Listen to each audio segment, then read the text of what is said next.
अस्सलाम वालेकुम स्टूडेंट्स। आज हम पढ़ेंगे कॉम अ नेशंस स्ट्रेंथ, एक कौम की ताकत। ये सिंटैक्स इंग्लिश क्लास 10 में पढ़ाई जाती है बाय राल्फ वाल्डो इमर्सन। तो हम इसको पोम को स्टार्ट करते हैं। अ नेशंस स्ट्रेंथ, एक कौम की ताकत, by Ralph Waldo Emerson. Not gold but only man can make a people great and strong.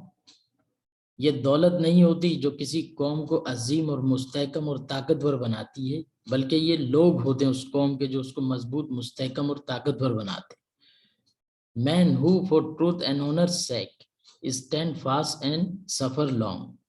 ये वो लोग होते हैं जो सच्चाई और रिस्पेक्ट के लिए, ऑनर के लिए साबित कदम खड़े रहते हैं और तकलीफों को झेलते हैं।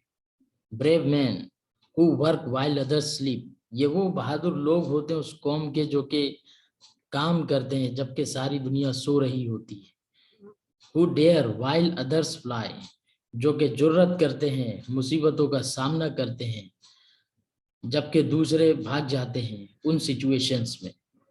They build a nation's pillar deep and lift them to the sky। वो कौम की बुनियादें गहरी रखते हैं और उसको आसमान की बुलंदियों तक ले जाते हैं। इसको अगर मैं मुख्तसर समराइज करूं तो इसकी समरी कुछ इस तरह बनेगी कि it is not wealth which makes a nation great and strong, it is the men who do so. Such men as are brave, truthful, steadfast and hardworking, they build the foundation of glory deep and lift them to the sky। अब इससे related कुछ सवालात हैं वो हम discuss कर लेते हैं। Who wrote the poem A Nation's Strength? A Nation's Strength ये पोम किसने लिखी? The poem A Nation's Strength has been written by Ralph Waldo Emerson। Ralph Waldo Emerson के जरिए ये पोम लिखी गई है। What do you know about the poet? Poet के बारे में आप क्या जानते हैं? Ralph Waldo immersion 1903-1882 was born in Boston, USA। 1903 में इनकी पैदाइश हुई थी, 1882 में इनकी डेथ हो गई थी और ये बोस्टन में पैदा हुए थे, USA, United states of America में। He was an essayist, a poet and a philosopher। तो ये एसेइस्ट भी थे, पोइट भी थे, फिलोसोफर भी थे। His philosophy is everlasting। इनकी जो फिलॉसफी है वो एवर लास्टिंग है, because it arose from a desire to make all things new, to seize life freshly, experience it first hand and use it to build beyond the old. यानी traditional style से ये हटकर थोड़ा सा different सोचते थे। इनकी फिलॉसफी जरा डिफरेंट थी। ये न्यू अमेरिकन थे। ये विलियम वर्ड्सवर्थ की तरह, जैसे वर्ड्सवर्थ कहते थे कि poetry is spontaneous overflow powerful feelings, इसी तरह ये भी पोइट्री को खुद डिस्कवर करना चाहते थे, ट्रांसेंडेंटलिस्ट थे। अब क्वेश्चन नंबर 3 है, what kind of people can lift the nation और their country to the sky. किस किस्म के लोग होते हैं जो कि अपनी कौम को ले जाते हैं आसमान की बुलंदियों तक? तो इसका आंसर है brave man who dare while others fly. बहादुर मैन जो कि काम करते हैं, जुर्रत करते हैं जबकि दूसरे भाग जाते हैं। Man who work while others sleep, वो इंसान जो कि काम करते हैं अपनी कौम के लिए जबकि दुनिया सो रही होती है।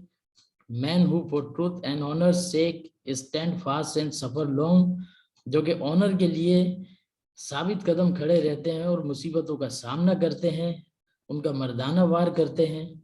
इन ब्रीफ, मुख्तसर आप ये कह सकते हैं, man of character can lift their country of the nation to the sky. जो कि मैन ऑफ कैरेक्टर है वही अपनी कौम को आसमान की बुलंदियों तक ले जा सकते हैं। फिर है question number 4, what is the nation's strength और what makes a nation great and strong. Nation की ताकत क्या होती है या नेशन को क्या चीज है जो ग्रेट और स्ट्रॉन्ग बनाती है? तो इसका आंसर है Nations strength is not a gold और वेल्थ। सोना और दौलत जो है कौम की ताकत नहीं होती। अ Nations strength depends only on it's people. ये सिर्फ डिपेंड करती है उसके लोगों के ऊपर। However, those people must be men of character, they must be brave, honest, hardworking, truthful and men of principle। तो ये वो लोग होते हैं जो कि ब्रेव होते हैं, बहादुर होते हैं, ऑनेस्ट होते हैं, ईमानदार, हार्ड वर्किंग होते हैं और ट्रूथफुल होते हैं और उसूलों वाले इंसान होते हैं। Only such people can make their nation great and strong। सिर्फ इसी किस्म के जो लोग होते हैं जिनमें ये खूबियां पाई जाती हैं वो अपनी कौम को स्ट्रॉन्ग बना सकते हैं। लास्ट क्वेश्चन है, what is the message of the pome a Nations strength? इस पोम का मैसेज क्या है नेशंस स्ट्रेंथ का? तो आंसर है, the message of the pome a Nations strength is that a nation is strong only by it's people. Message इसका ये है कि नेशन स्ट्रॉन्ग की जा सकती है सिर्फ उसके लोगों के जरिए, उसकी कौम के जरिए, हार्ड वर्किंग पीपल के जरिए। These people should be brave, daring, hard working, determine and patient. Such people build a nation's pillar deep and lift the nation to the sky. Thank you for watching.